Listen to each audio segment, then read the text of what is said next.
Fala, investidor, tudo bem com vocês? Hoje eu quero falar da Três Tentos. Então eu vou passar aqui com vocês nos resultados da empresa, vou apresentar minha opinião. Já deixo desde agora que o vídeo ele não representa nenhuma recomendação nem de compra, nem de venda. É apenas de caráter educativo, tá bom? Primeiro, se nós abrirmos aí o YouTube, nós vamos ver várias pessoas falando sobre a Três Tentos. E uma das reportagens é: a Três Tentos pode ser a nova WEG? Olha, eu acredito que nós temos sim potencial para ser uma grande empresa. Não vou dizer chegar a ser uma WEG da vida, mas é uma empresa que tem muito potencial e que hoje está negociando descontada. Se nós pegarmos a WEG, por exemplo, ela está negociando extremamente cara. A 300 ainda, ela não está negociando tão cara. Nós vamos ver que hoje ela subiu aproximadamente 14% após esse balanço muito bom que a empresa teve. Mas, mesmo assim, ainda nós vamos ver lá pela fórmula do Graham que ela encontra-se descontada. Então, eu quero passar aqui com vocês os principais resultados que a empresa teve. Vamos começar pela receita da empresa. O que nós podemos observar? A receita da empresa cresceu 45% na comparação do ano passado com esse ano, sendo o principal aqui que mais cresceu a área de grãos, que cresceu 126%. Percebam então que nós estamos falando de uma empresa que está em crescimento. Se nós pegarmos esse período, um período maior, vamos descer aqui para nós observarmos isso aqui. O que acontece com a receita da Três Tentos? Perceba, pessoal, olha, aqui nós tínhamos uma receita de 1 bilhão, depois passou para 2.200, 3.100, 5.300, 6.800 e a do ano passado 8.998.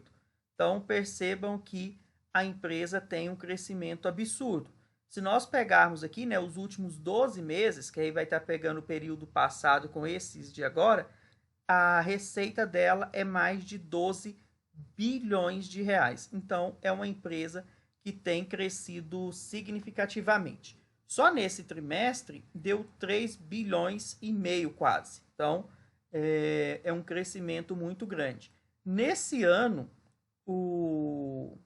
a receita dela já soma quase 9 bilhões contra 6 bilhões do ano passado.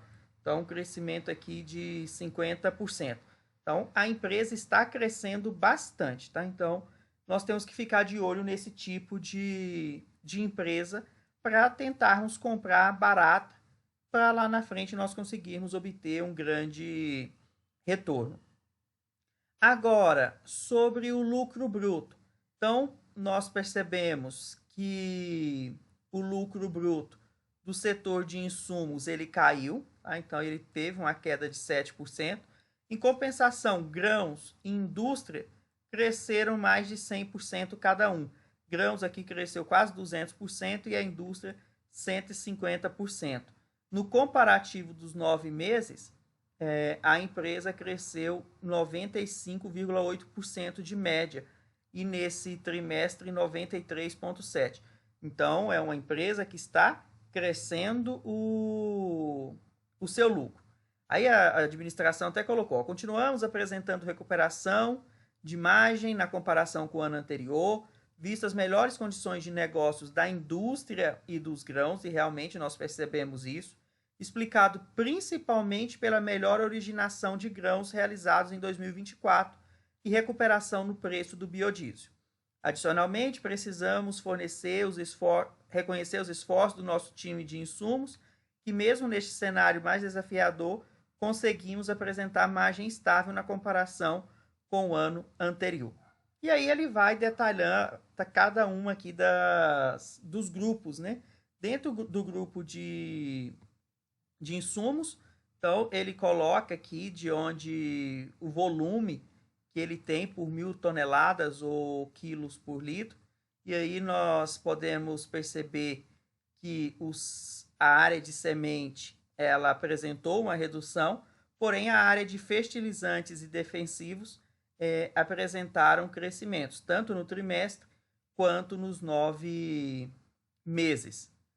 Quando nós olhamos a receita desse grupo, nós percebemos que no ano apenas fertilizantes apresentou um crescimento e no período de 9 meses o que mais cresceu aqui foi a área de defensivos. Então, esse resultado, nós temos um dos resultados mais fracos, né, da empresa. Nós observamos aqui, no geral, o insumos é o resultado mais fraco e aquele com menor participação. Então, ele tem uma menor participação aqui nas receitas totais da empresa. Agora, vamos ver o que aconteceu com os grãos. Né? Os grãos, nós vimos que a receita cresceu 126%, e o lucro quase 190%. A soja cresceu e olha o tanto que a soja cresceu nesse trimestre, pessoal. Olha o volume de negociação da soja nesse trimestre. Foi um crescimento astronômico, né, de 223%. O milho cresceu e o trigo cresceu um pouco menos. Tá? Então, destaque aqui para o nosso produto base, que é a soja. Quando nós olhamos a receita, a soja é o principal item, tá? Nós podemos observar aqui que ela representa um percentual muito grande nas receitas totais desse segmento e ela cresceu quase 200% nesse trimestre.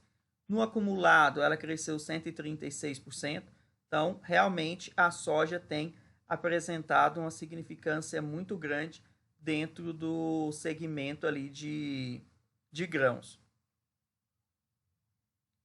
E a indústria? A indústria cresceu 45% na receita e 150% no lucro. E aí nós podemos observar que o biodiesel cresceu 62%, e a empresa ela fala isso, né, que o biodiesel foi um dos itens que ajudou a ter melhor resultado, e o farelo cresceu 32%. Aí ele vai mostrar aqui o volume de soja processada durante por trimestre, e nós vamos ver que tem um crescimento ao longo dos períodos. Então ele saiu de 435, chegou a 571 no total. E perceba que tanto a soja tanto no Mato Grosso quanto no Rio Grande do Sul tem esse crescimento, e isso vem ao longo dos anos acontecendo com a empresa. A receita, a maior participação da receita vem de farelos, tá? Então a receita, a maior parte que vem de farelos, e o que mais cresceu foi o biodiesel, e inclusive a empresa ressalta, né, essa importância do crescimento do biodiesel. Agora, nós olharmos aqui o lucro bruto, né, do segmento de indústria, ele cresceu 150% nesse trimestre e no comparativo dos 9 meses, 171%. Então, perceba que a empresa tem apresentado o crescimento do lucro. É importante também nós olharmos as despesas, pessoal. Olha aqui a receita. No total, ela cresceu 45%. As despesas cresceram 35,8%. Ou seja, as receitas da empresa estão crescendo mais do que as suas despesas. E isso contribui para a boa lucratividade. No acumulado, as despesas cresceram mais do que as receitas, porém, nós percebemos que tem um crescimento significativo aqui das receitas da empresa. Nós podemos observar que as despesas, elas representam 8% também da receita. Isso também é interessante, tá? Nós não temos despesas com um percentual tão alto da receita. Então, tudo isso contribui para os bons resultados da empresa. Chamar a atenção para vocês do EBITDA ajustado, né, que desconsidera o efeito do ajuste a valor justo. Ele foi de 342 milhões no terceiro trimestre, o que cresceu 194% se comparar com o ano passado. Só é 200% que nós estamos falando de crescimento no EBITDA, no potencial caixa da empresa, né? No potencial gerador de caixa em organização. Então, nós vamos ver que a empresa realmente tem apresentado números sólidos. Então, ele teve esse crescimento de 194%, uma margem EBITDA de 9,8% ajustada. Se nós pegarmos o resultado, né, dos hedge que a empresa faz, esse resultado vai para 10,2%. Então, a empresa tem conseguido obter um percentual bem interessante aqui dentro desse segmento. Resultado financeiro. O que nós podemos observar dentro dos resultados financeiros? As receitas financeiras cresceram 170%, enquanto as despesas financeiras apresentaram um crescimento de 3%. Se nós olharmos o total também, nós vamos ver que as receitas financeiras elas estão crescendo mais do que as despesas financeiras. Mas no acumulado aqui, ó, a empresa ainda teve mais despesas financeiras que receita. Lembrando que a empresa está em processo de crescimento e para isso ela precisa de capital. Infelizmente, quando nós continuarmos com a taxa de juro tão alta, as empresas vão sofrer muito com essas questões das despesas financeiras. O lucro líquido da empresa, ele cresceu 46% no trimestre e no ano até agora ele cresceu 56%. Então a empresa tem crescido bastante o seu resultado. Se nós pegarmos, né, o lucro sem os ajustes a valor justo, nós vamos ver que o lucro da empresa, aí sim, ele teve uma redução no trimestre, porém, no acumulado, a empresa conseguiu crescer 7%. A empresa tem uma margem de lucro de 5,6%. Igual nós falamos, se nós pegarmos aqui, vamos vir aqui no status invest. Margem de lucro. Cadê? Margem de lucro. Olha, ela está mais ou menos na sua média, né? A média é 7,5, um pouco abaixo da média dela, mas cresceu em relação ao período anterior. Nós temos aqui muitas despesas financeiras e isso acaba afetando muito o resultado da empresa, principalmente para uma empresa que está em crescimento. Dívida, pessoal, importantíssimo nós olharmos. A empresa tem dívida? Tem dívida. Ó, o passivo dela é maior do que as disponibilidades, porém, é muito pequeno, é 0,13 o EBITDA da empresa. Então, apesar de ter apresentado um crescimento em relação ao último ano, o valor é muito baixo. Tá? Ele até fala que, ó, ela teve uma dívida de 149 milhões, um aumento de 96 milhões em relação ao terceiro trimestre de 2023, em função dos investimentos realizados durante o primeiro semestre de 2024, que é parte do nosso plano de expansão anunciado em janeiro de 2024. Então, realmente, houve um crescimento, mas eu acho isso aqui muito insignificante perto do potencial da empresa. Então, a princípio, eu não me preocuparia muito com isso aqui. Eu quero olhar com vocês agora aqui esse segmento, né, de indústria que ela vai falar, né, a construção da indústria para processar milho em Porto Alegre do Norte. Segue avançando dentro do cronograma até 30 de setembro. foram desembolsados 159 milhões. E aí ele vai trazer informações de mercado, vou falar disso daqui a pouquinho. E aqui nós podemos ver então as informações, né? A DRE, o balanço e eu quero olhar com vocês o fluxo de caixa. Por quê? Vamos ver o que acontece com essa empresa. Pessoal, ela tem gerado caixa atrás de caixa. Tá? Então, no comparativo aqui desses 9 meses com os 9 meses anteriores, ela gerou um fluxo de caixa positivo da atividade operacional. Foi menor do que do ano anterior? Foi menor, porém ele foi positivo. O fluxo de caixa de investimentos da empresa é negativo, ou seja, ela está investindo mais do que fazendo vendas, e nós podemos perceber que ela recorreu a capital de terceiros. Então, ela captou aqui bastante recurso para poder fazer os seus investimentos. No final, ela teve uma variação de caixa positiva, ou seja, a empresa tem conseguido gerar caixa. E aqui ele vai colocar, né, a sazonalidade nos resultados da empresa. Então, a sazonalidade histórica da receita líquida 3/10 no segmento de insumo pode ser observado abaixo, levando em consideração o ciclo de diferentes culturas que a companhia atende e o processo e podendo apresentar variações em diferentes anos. Então, nós vamos ter aqui a sazonalidade dos resultados. E aí nós podemos perceber que em cada um desses períodos tem uma certa sazonalidade. Aí ele vai trazer para o segmento de grãos também, nós podemos ver que existe essas sazonalidades e o mesmo serve aqui para o segmento de indústria.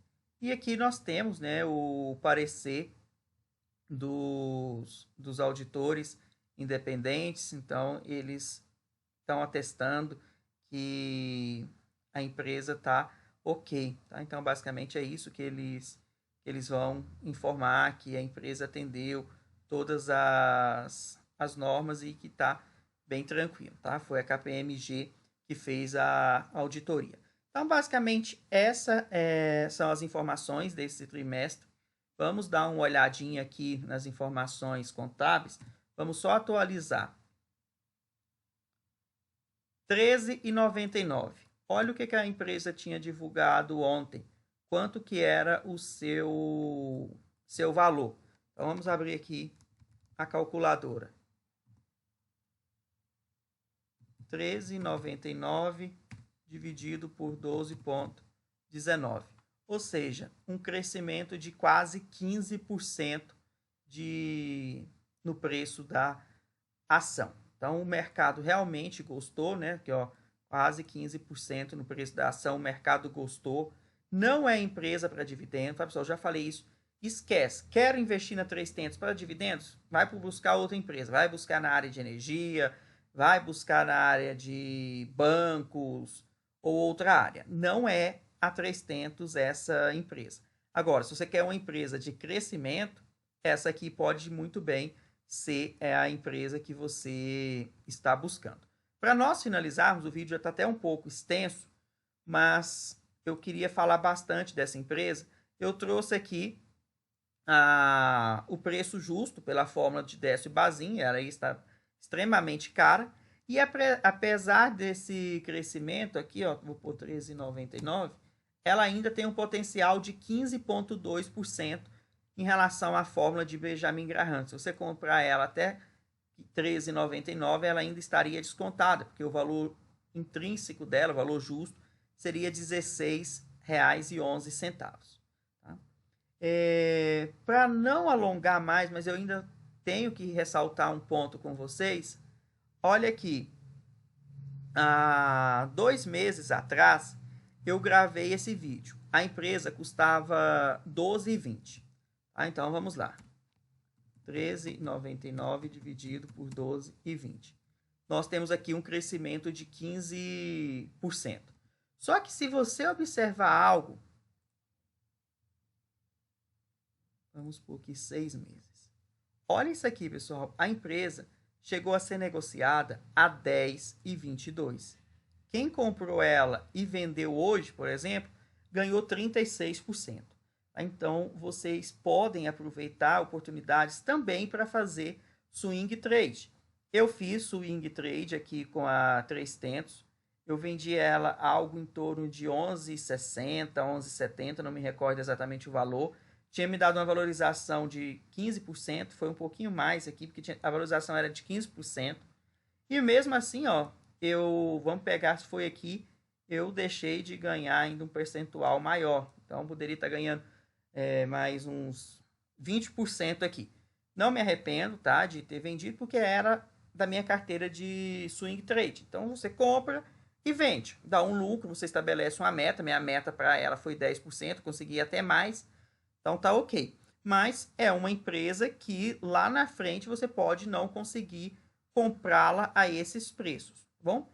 Mas muito cuidado, estuda, tenha paciência na hora de investir. Lembra que o mercado não está favorável para dar altos valores em empresas, ele está favorável para quem quer comprar por longo prazo, ter calma, estuda as empresas. Eu, assim, acho que essa empresa é uma empresa para estudar, tá? Mas cada um sabe o que se sente mais confortável. Bom, mas muito obrigado, desejo para vocês excelentes estudos. Fico à disposição, qualquer coisa, manda aí, pergunta, vamos trocar informações, tá bom? Grande abraço, bons estudos a todos.